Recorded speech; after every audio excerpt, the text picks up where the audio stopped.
नमस्कार विद्यार्थी मित्रांनो, आज आपण इयत्ता 8वी विषय विज्ञान प्रकरण क्रमांक 1 सजीव सृष्टी व सूक्ष्मजीवांचे वर्गीकरण हा धडा अभ्यासणार आहोत। तर यामध्ये बघा, सुरुवातीला शासनाने 25% अभ्यासक्रम हा कमी केलेला आहे। तर हा कोणता आहे तर तो मी वेळोवेळी तुम्हाला आपलं शिकवत असताना वेळोवेळी सांगत जाईन। आता सुरुवातीलाच बघा, थोडे आठवा असं म्हटलंय आणि त्याच्यामध्ये 3 प्रश्न दिलेले आहेत। तर हे इयत्ता 7वी मध्ये तुम्हाला झालेलं आहेत। त्या 3 प्रश्नांची उत्तरे इयत्ता 7वी मध्ये तुम्हाला मिळाली असतील किंवा शिकवली असतील तर ते तुम्ही काय करायचे, शोधायचे। शिवाय हे आपल्याला नाहीये, म्हणजे हा अभ्यासक्रम आपल्याला अभ्यासक्रमातून कमी केलेला आहे। इतिहास डोकावताना हा सुद्धा अभ्यासक्रम जो आहे, हा इतिहास डोकावताना हा सुद्धा काय केलेला आहे की कमी केलेला आहे। तर यानंतर आपण आता बघणार आहोत की जैवविविधता व वर्गीकरणाची आवश्यकता का आहे। तर मागील इयत्तेत आपण पाहिले की भौगोलिक प्रदेश, अन्नग्रहण, संरक्षण अशा विविध कारणांनी पृथ्वीवरील सजीवात अनुकूलन झालेले आढळते। अनुकूलन साधताना एकाच जातीच्या सजीवातही विविध बदल झालेले दिसतात। हे आपण इयत्ता मागील इयत्तेत पाहिलेलं होतं। आता 2011च्या गणनेनुसार पृथ्वीवर जमीन व समुद्र यामधील सर्व सजीव मिळून सुमारे 87 दशलक्ष जाती ज्ञात आहेत। बघा, जनगणना केलेली आहे की पृथ्वीवरती नक्की सजीव किती आहेत। जशी प्राण्यांची, माणसांची जनगणना केली जाते तशी पृथ्वीवरती जे जमिनीवरती आहेत शिवाय पाण्यामध्ये असणारे जे सजीव आहेत यांची जनगणना केलेली आहे। आणि ही सुमारे 87 दशलक्ष एवढी प्रचंड जाती आहेत। एवढे सजीव, एवढ्या प्रत्येक जातीतले सजीव या पृथ्वीवरती आपल्याला या जनगणनेनुसार माहिती झालेले आहेत। तसं बघितलं तर आम्ही शेतामध्ये जातो किंवा बाहेर फिरत असताना आम्ही विविध प्रकारचे सजीव बघितलेले आहेत, पण यातले ठराविकच आपल्याला सजीव माहिती आहेत। तर आपल्याला 87 दशलक्ष जातीचे सजीव पृथ्वीवर आहेत हे आम्हाला याच्यातून समजतंय। एवढ्या प्रचंड संख्येने असणाऱ्या सजीवांचा अभ्यास करण्यासाठी त्यांची गटात विभागणी व्हायला हवी अशी गरज भासली। बघा, आता एवढे प्रचंड प्रमाणात सजीव आहेत, आता ह्यांची जर नावं नुसती लिहिली तर आपल्याला गोंधळ होणार आहे। तर त्यांचं काय केलं पाहिजे, प्रत्येक गटामध्ये वर्गीकरण केलं पाहिजे। नक्की मग गट म्हणजे कसे गट पाडलेत, त्याचे उपगट कसे पाडलेत, आता या सगळ्याचाच अभ्यास आपल्याला काय करायचा आहे, या धड्यामध्ये बघायचा आहे। सजीवांचे गट व उपगट बनवण्याच्या या प्रक्रियेला जैविक वर्गीकरण असे म्हणतात। एक सोपी व्याख्या दिलेली आहे की सजीवांचे गट आणि उपगट बनवणाऱ्या या प्रक्रियेला काय म्हटलेलं आहे, जैविक वर्गीकरण असे म्हटलेलं आहे। तर हे कोणी केलं सुरुवातीला, तर रॉबर्ट हार्डिंग विटाकर यांनी 1920 ते 1980 हे काय होते, अमेरिकन परिस्थितिकी तज्ञ होते, त्याला इकॉलॉजिस्ट असं म्हटलं जातं। तर त्यांनी इसवी सन 1969 मध्ये काय केले, सजीवांची 5 गटामध्ये विभागणी केली। आता सजीवांची 5 गटामध्ये विभागणी करत असताना सुद्धा त्यांनी काही निकष वापरले, कारण विभागणी करत असताना काही निकष वापरल्याशिवाय त्यांची विभागणी करता येणार नाही। तर हे 5 निकष कोणकोणते आहेत, तर बघा, त्यातला पहिला निकष बघा काय म्हटलंय की पेशीची जटिलता, म्हणजे त्याला इंग्रजीमध्ये म्हटलंय कॉम्प्लेक्सिटी ऑफ सेल स्ट्रक्चर। आधी केंद्रकी व दृश्य केंद्रकी, आधी केंद्रकी डोळ्यांनी न दिसणारे, दृश्य केंद्रकी डोळ्यांनी दिसणारे। दुसरा आहे सजीवांचा प्रकार, त्याला जटिलता म्हटलेला आहे कॉम्प्लेक्सिटी ऑफ ऑर्गॅनिझम। आता एक पेशी आहे का बहुपेशी आहे हा निकष वापरलेला आहे दुसरा। तिसरा कोणता वापरला, पोषणाचा प्रकार, मोड ऑफ न्यूट्रिशन, वनस्पती कशा आहेत, स्वयंपोषी आहेत। सगळ्या वनस्पती, सगळ्या म्हणण्यापेक्षा बऱ्यापैकी वनस्पती जास्तीत जास्त कशा आहेत, स्वयंपोषी आहेत, म्हणजे प्रकाश संश्लेषणाद्वारे ते काय करतात, स्वतःचं अन्न स्वतः तयार करतात। शिवाय कवके कसे आहेत, परपोषी आहेत, जे मृतावशेषातून अन्न शोषण करत आहेत। तिसरा त्यातले आहेत प्रकार म्हणजे प्राणी हे परपोषी आहेत, त्याला भक्षण असं आपण म्हणतो। बरेच प्राणी परपोषीच आहेत, जास्त करून ते काय करतात, भक्षण आहेत। हा झाला तिसरा निकष। चौथा आहे जीवन पद्धती इंग्रजीमध्ये आपण लाईफस्टाईल त्याला म्हणतो। बघा, उत्पादक वनस्पती आहेत, भक्षक प्राणी आहे, विघटक करणारे कोण आहेत, कवके आहेत। हे जीवन पद्धती, त्याची लाईफस्टाईल हा सुद्धा निकष वापरलेला आहे वनस्पतींचं वर्गीकरण करताना। आणि याच्यानंतर 5वा जो निकष वापरलाय तो वर्गानुवंशिक संबंध, त्याला फायलोजेनेटिक रिलेशनशिप असं म्हटलेलं आहे. आदिकेंद्रकी ते दृश्य केंद्रकी, एक पेशीय ते बहुपेशीय, हा वर्गानुवंशिक संबंध हा निकष सुद्धा इथं वापरलेला आहे. आणि हे सगळे निकष वापरून या जे वेटेगर आहेत त्यांनी काय केलं, या वनस्पतींचं गट आणि सजीवांचं गट आणि उपगट यामध्ये विभागणी केलेली आहे. आता सुरुवातीला त्यांनी काय केलं, 2 गटामध्ये निर्मिती या सजीवांची काय केली, विभागणी केली. कुठलं, आदिकेंद्रकी, दृश्य केंद्रकी. आदिकेंद्रकीमध्ये एकच येतो उपगट, एक पेशीय. एक पेशीमध्ये एकच सृष्टी येते ती म्हणजे मोनेरा. दृश्य केंद्रिकेमध्ये 2 उपगट आहेत, एक पेशीय आणि बहुपेशीय. एक पेशीमध्ये एकच सृष्टी येते ती म्हणजे प्रोटिस्टा. बहुपेशीयमध्ये 3 येतात परत उपगट. कोणकोणते, सृष्टी 3 त्यामध्ये येतं कवके, सृष्टी 4 त्याच्यामध्ये येतं वनस्पती, सृष्टी 5 त्याच्यामध्ये येतात प्राणी. आता सृष्टी 3 मध्ये कवकेमध्ये काय असतात, कवकेंचं वैशिष्ट्य थोडक्यात आपल्याला इथं ट्री डायग्राम मध्ये दाखवलेलं आहे. तर ते आहे पेशीभिक्तिका असणारे. त्यांना काय असतात, पेशीभिक्तिका आहेत पण प्रकाश संश्लेषण करू न शकणारे, म्हणजे स्वतःचं अन्न स्वतः ते तयार करत नाहीत. त्यांना पेशीभिक्तिका आहे पण ते काय आहेत, प्रकाश संश्लेषण करू शकत नाहीत. हे झालं सृष्टीच्या 3 कवके यांच्यासाठी.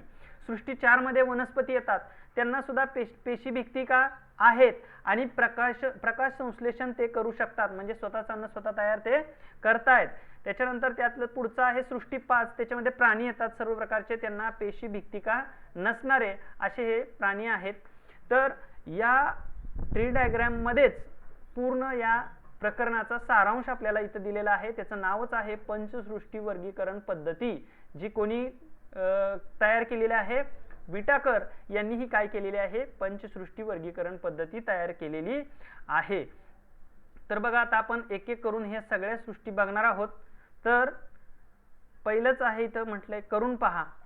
करून पहा सृष्टी 1 मोनेरा. सृष्टी 1 मोनेरा ही काय आहे, आदिकेंद्रकी आहे.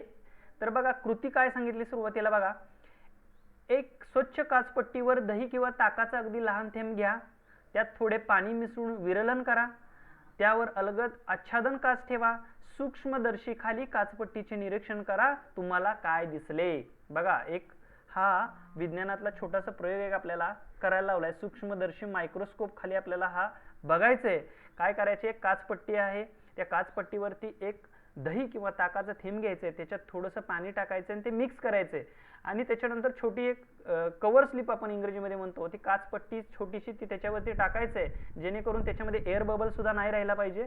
आणि त्याच्यानंतर काय करायचं, आपल्याला सूक्ष्मदर्शी म्हणजे मायक्रोस्कोप खाली आपल्याला त्याचं निरीक्षण करायला सांगितलेलं आहे. तर आम्हाला काय दिसणार आहे मायक्रोस्कोप खाली, तर यामध्ये काही हालचाल करणारे काही सूक्ष्मजीव दिसतात. ते अगदी लहान काडीसारखे असतात. आणि ह्या सूक्ष्मजीवांनाच आम्ही काय म्हणतो, बघा इथे शब्द लॅक्टोबॅसिलाई जीवाणू आहे. तो कोणता आहे, लॅक्टोबॅसिलाई हा जीवाणू आम्हाला त्याच्यामध्ये दिसतंय. आता हा मोनेरामध्येच येणारा जीवाणू आहे. मोनेरा या सृष्टीत सर्व प्रकारचे जीवाणूंचा व नीलहरित शैवालांचा समावेश होतो. या मोनेरा सृष्टीमध्ये बघा सगळे जीवाणू, अशा प्रकारचे सगळे जीवाणूंचा आणि नीलरहित अशा शैवालांचा, नीलरहित जे शैवाल आहे, शेवाळ आहे, त्यांचा सुद्धा समावेश याच्यामध्ये होतो. आता मोनेरा मधले काही जीवाणूंची नावं आम्हाला इथे दिलेली आहेत. बघा इथं हा जो दिसतोय, हे पुस्तकामध्ये तुम्ही बघा, हे सगळे जीवाणू आहेत. हे जीवाणू आपल्याला इथं या मोनेरा सृष्टीमध्ये याचा समावेश होतो. आता तुम्ही काय करा, त्याचं वाचन करा, ते बघा सुद्धा, आपल्याला पुस्तकात ते पाहायला मिळतील. आता या मोनेरा सृष्टीमध्ये या जे सजीव आहेत त्यांची काही लक्षणे आहेत. कशी आहेत, तर पहिलं लक्षण असं आहे, हे सर्व सजीव एक पेशीय असतात. बघा महत्वाचं आहे लक्षण, की सगळे सजीव कसे आहेत, एक पेशीय आहेत. नंतर स्वयंपोषी किंवा परपोषी असतात. त्यामध्ये काही स्वयंपोषी असतात तर काही काय असतात, परपोषी. स्वयंपोषी म्हणजे स्वतःचं अन्न स्वतः तयार करतात. परपोषी म्हणजे काय, ते दुसऱ्यावर अन्नासाठी अवलंबून असतात. आणि तिसरं एक वैशिष्ट्य सांगितलंय, हे आदिकेंद्रकी असून पटलबद्ध केंद्रक किंवा पेशी अंगके नसतात. हे आदिकेंद्रक ते आहेच, आपण बघितलंय. ते पटलबद्ध केंद्रक किंवा पेशी अंगके यांना नसतात, केंद्रक त्यांना नसतं. बघा याला केंद्रक कुठं दिसतंय का, नाहीये, केंद्रक कुठं नाहीये. आणि शिवाय त्यांना अंगके, पेशी अंगके सुद्धा नाहीत. हे 3 वैशिष्ट्ये आपल्याला मोनेरामध्ये आपण बघितली. आता यानंतर आपण दुसरं सृष्टी बघणार आहोत. तिचं नाव आहे प्रोटिस्टा. प्रोटिस्टा इंग्रजीमध्ये प्रोटिस्टा म्हटलेलं आहे बघा, स्पेलिंग सहित दिलेलं आहे. आता याच्यामध्ये सुद्धा आपल्याला जशी मगाशी कृती केली तशी आता यामध्ये सुद्धा आपल्याला कृती करायची आहे. कृती काय सांगितलंय, एखाद्या डबक्यातील पाण्याचा एक थेंब काचपट्टीवर ठेवून सूक्ष्मदर्शीखाली निरीक्षण करा.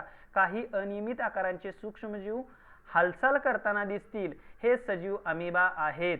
बघा, डबक्यातलं पाणी घ्यायचं. आता आपण जाता येता बघतो पावसाच्या पाण्याने किंवा सांडपाण्याने डबकी साठलेली असतात, तर त्या डबक्यातलं पाणी घ्यायचंय, त्यातला एक थेंब घ्यायचा, तो सूक्ष्मदर्शीच्या काचपट्टीवरती ठेवायचा आणि काय करायचं, त्या सूक्ष्मदर्शी म्हणजे मायक्रोस्कोपने काय करायचं, निरीक्षण करायचं. आम्हाला पुन्हा हालचाल करणारे काहीतरी आम्हाला दिसतात सूक्ष्मजीव. आता ते कोण आहेत, तर ते अमिबा आहेत. डबक्यातले कोण आहेत सूक्ष्मजीव, ते अमिबा आहेत. आपल्याला माहिती आहे सजीव जेव्हा निर्मिती झाली तर सगळ्यात पहिल्या सजीवाचं नाव घेतलं जातं अमिबा. तोच तो हा काय आहे, सजीव आहे. तर आपल्याला अमिबा पण इथं दाखवलेला आहे बघा. हा बघा, हे अमिबाचं इथं आपल्याला लक्ष द्या. अमिबा अशा प्रकारे अमिबाचं चित्र आम्हाला इथं पुस्तकामध्ये दाखवलेलं आहे. आता याची लक्षणं काय काय आहेत प्रोटिस्टाची, तर पहिलं लक्षण काय आहे, प्रोटिस्टा सृष्टीतील सजीव एकपेशीय असून पेशीत पटलबद्ध केंद्रक असते. आता हा कसा आहे, लक्षण काय, हा एकपेशीय सजीव आहे बघा. अमिबा फॉर एक्झाम्पल, हा अमिबा हा काय आहे, एकपेशीय आहे. शिवाय यामध्ये काय आहे, केंद्रक आहे बघा. केंद्रक आहे, दिसतो इथं, हा काय आहे, केंद्रक आहे. ठीक आहे. आता दुसरं लक्षण काय सांगितलंय, प्रचलनासाठी छदमपात किंवा रोमके किंवा कशाभिका असतात. प्रचलनासाठी काय असतात, की छदमपात किंवा रोमके किंवा कशाभिका असतात. तिसरं लक्षण काय सांगितलंय, स्वयंपोषी. स्वयंपोषी, आता आपल्याला काही स्वयंपोषी म्हणजे स्वतःचं अन्न स्वतः तयार करणारी काही उदाहरणं आपल्याला दिलेली आहेत. त्यातलं पहिलं सांगितलं युग्लिना आणि दुसरं काय आहे, वॉल्वॅक्स. पेशीत हरित लवके असतात. हे दोन जे सजीव सांगितलेत, युग्लिना आणि वॉल्वॅक्स, याच्यामध्ये काय आहे, पेशीत काय त्यांच्या हरित लवके. आता आपण दोन्ही बघणार आहोत बघा. हे आहे युग्लिना, हे काय युग्लिना, आणि हे काय वॉल्वॅक्स. बघा, हरित लवके दिसत आहेत इथं. वॉल्वॅक्स मध्ये स्पष्टपणे आपल्याला हरित लवके दिसत आहेत. आणि हे हरित लवके काय करतायत, की स्वतःच हरित लवके असल्यामुळे स्वतःचं अन्न ते स्वतः तयार करू शकतायत. त्याच्यानंतर परपोषी आपल्याला सांगितले, त्यात आपण बघितले स्वयंपोषी परपोषी दोन्ही आहे त्याच्यामध्ये बघा, वैशिष्ट्य आहे. परपोषी मध्ये उदाहरण सांगितले अमिबा. अमिबा काय आहे, परपोषी आहे. हा अमिबा आहे. पॅरामेशियम बघा, पॅरामेशियमची सुद्धा आम्हाला इथं ह्या आकृत्या लक्षात ठेवा, कधी कधी परीक्षेला सुद्धा विचारले जाऊ शकतात. आणि प्लाझ्मोडियम इत्यादी काय आहेत, परपोषी सजीव आपल्याला प्रोटिस्टा या सृष्टीमध्ये आढळतात. आता याच्यातली तिसरी सृष्टी जी आहे ती आहे कवके. कवके, त्याला आपण फंगी असं म्हणतो इंग्रजीमध्ये. तर आता याचा सुद्धा एक कृती सांगितलेली आहे. काय, पावाचा किंवा भाकरीचा तुकडा थोडा ओलसर करा व एका डबीत ठेवून तिला झाकण लावा. 2 दिवसानंतर डबी उघडून पहा, त्या तुकड्यावर कापसासारखे पांढरे तंतू वाढलेले दिसतील. यातील काही तंतू काचपट्टीवर घेऊन सूक्ष्मदर्शीखाली निरीक्षण करा. बघा काय सांगितलंय बघा, पाव किंवा भाकरीचा तुकडा घ्यायचा आणि एखाद्या डब्यात, बंदिस्त डब्यात 2 दिवस तसंच ठेवायचा आणि 2-3 दिवसानंतर तो डबा उघडायचा. तर आम्हाला पाव घेतला असेल किंवा भाकरी घेतली असेल, त्याच्यावरती कापसासारखे पांढरे तंतू आलेले दिसतात. त्यालाच आम्ही काय म्हणतो, बुरशी आलेला आहे. हा आम्ही जनरली प्रत्येक वेळी बुरशी आलेली बऱ्याच विद्यार्थ्यांनी पाहिलेली असेल. आणि ती बुरशीच म्हणजे काय आहे, कवके आहे. आता हे सूक्ष्मदर्शकाखाली आम्ही बघत नाही, तेव्हा आम्हाला डोळ्यांनी सुद्धा ती बुरशी दिसते. जर सूक्ष्मदर्शकाखाली आम्ही बघितली ती बुरशी, तर आम्हाला त्याचं चित्र अशा प्रकारचं दिसतं बघा. शेजारी आम्हाला दाखवलंय, तर अशा प्रकारचं हे चित्र दिसतं. आणि काय दिसतं मग, त्याच्या काय, मग त्याचे अवयव दिसतात थोडक्यात त्या बुरशीचे.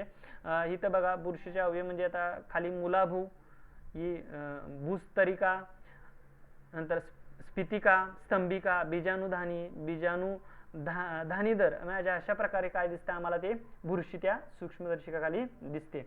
आता खाली आहे कार्यसंस्थांचे. हे ऍक्च्युली हा जो भाग आहे, हा सुद्धा भाग पूर्ण काय केलेला आहे, रद्द केलेला आहे. तरी पण तुम्हाला जनरल माहितीसाठी माहिती असू द्यात. की जी राष्ट्रीय विषाणू संस्था पुणे, त्याला इंग्रजीमध्ये national institute of virology Pune, ही विषाणू संदर्भातील संस्था कार्यरत पुणे येथे आहे. लक्षात ठेवा, आपल्या महाराष्ट्रामध्ये पुणे येथे राष्ट्रीय विषाणू संस्था आहे. हा प्रश्न विचारला जातो जनरल नॉलेजसाठी. आणि ह्याची स्थापना कधी झाली? 1952 साली झालेली आहे. तर आपण आता पुढे जाऊया, बघूया. आता आपण कवके बघतोय, त्याची कृती बघितली, मात्र आता आपण त्याची लक्षणे बघणार आहोत की ते नक्की कसे आहेत. आणि कवकेमध्ये बुरशी म्हणजे नक्की कोणकोणते सजीव अजून त्याच्यामध्ये आहेत. तर बघा, लक्षणे बघा. कवक सृष्टीत परपोषी, असंश्लेषी व दृश्य केंद्रकी सजीवांचा समावेश होतो. बघा, कवक मध्ये काय काय होतात? सृष्टीत परपोषी, परपोषी म्हणजे दुसऱ्यावर अवलंबून असणारे अन्नासाठी. आणि काय? असंश्लेषी व दृश्य केंद्रकी, दिसणारे. बघितलं, पावाचा प्रयोग करून बघितला आपण, त्याच्यावर आपल्याला काय दिसली? बुरशी दिसली. असल्या या सजीवांचा समावेश होतो. हे झालं पहिलं लक्षण. दुसरं काय आहे? बहुसंख्य कवके मृतोपजीवी आहेत, कुजलेल्या कार्बनी पदार्थावर जगतात. हे कसे आहेत? जास्त करून ह्यातले कवके कसे आहेत? हे मृतोपजीवी. मृतोपजीवी म्हणजे सजीव, म्हणजे ते थोडक्यात मृत असलेले आहेत आणि शिवाय ते कुजलेले जे कार्बनी पदार्थ आहेत त्याच्यावरती ते जगत असतात. तिसरं लक्षण काय? कवकांची पेशीभित्तिका कायटिन या जटिल शर्करेपासून बनलेली असते. पेशीभित्तिका ही कशापासून बनलेली आहे? कायटिन ही जी जटिल शर्करेपासून काय झालेली आहे? बनलेली आहे. चौथं काय आहे? काही कवके तंतुरूपी असून आतील पेशीद्रव्यात असंख्य केंद्रके असतात. काही कवके कशा आहेत? तंतुरूपी आहेत आणि त्यात आतील पेशीत म्हणजे त्यांच्यात ज्या पेशी आहेत त्यात असंख्य केंद्रके असतात. पाचवं लक्षण आहे कवक, किण्व, बेकर्स यीस्ट, बुरशी, ॲस्परजिलस, मक्याच्या कणसावरील बुरशी आपण म्हणतो, आणि पेनिसिलियम, भूछत्रे, मशरूम एवढ्यांचा समावेश या कवकांमध्ये होतो. आता आपल्याला यातले काही माहिती आहेत. पेनिसिलियम हे अँटीबायोटिक म्हणून ते सुद्धा वापर केला जातो. आता जी बुरशी आपल्याला किण्व बुरशी वगैरे माहिती आहे. ॲस्परजिलस हे कुठं आहे? ॲस्परजिलस मक्याच्या कणसावर जी बुरशी येते त्याला ॲस्परजिलस असं म्हणतात. भूछत्रे म्हणजे पावसाळ्यात आपण बघतो छत्र्यासारखा आकार त्यांचा येतो, तुम्ही बघितलं असेल, झाडाच्या बुडक्याला हा दिसतो. किंवा आपण मशरूम जे अळंबी म्हणून खातो ते सुद्धा अशाच प्रकारे त्याचा आकार बघा, शेजारीच आपल्याला या चित्रामध्ये दाखवलेला आहे तो आकार, हा आपल्याला तसा दिसतोय. यानंतर आपण बघणार आहेत की काय विटाकर नंतर वर्गीकरणाच्या काही पद्धती मांडल्या गेल्या तरी आजही अनेक शास्त्रज्ञ विटाकर यांच्या पंचसृष्टी वर्गीकरणालाच प्रमाण मानतात. हे या पद्धतीचे यश आहे. आता विटाकर यांची पंचसृष्टीची वर्गीकरण पद्धत अजूनही का मांडली जाते? कारण अजून एवढे शास्त्रज्ञ काय करतात? वर्गीकरण करतात. मात्र पाया म्हणून त्यांचीच सजीव सृष्टी जी आहे ची वर्गीकरण जे आहे पंचसृष्टीचे वर्गीकरण तोच घेतात. म्हणजे एवढं या विटाकर यांनी काय केलेलं आहे? सजीव सृष्टीचं वर्गीकरण छान पद्धतीने केलेलं आहे की जेणेकरून आजचे सायंटिस्ट सुद्धा त्यांचाच काय करतात? वर्गीकरणाची पद्धतीचा अवलंब करून पुढचं संशोधन करत आहेत. यानंतरचा भाग आपण जे आहे सूक्ष्मजीवांचे वर्गीकरण तो आपण पुढच्या व्हिडिओमध्ये पाहणार आहोत. तोपर्यंत आपण इथंच थांबूया.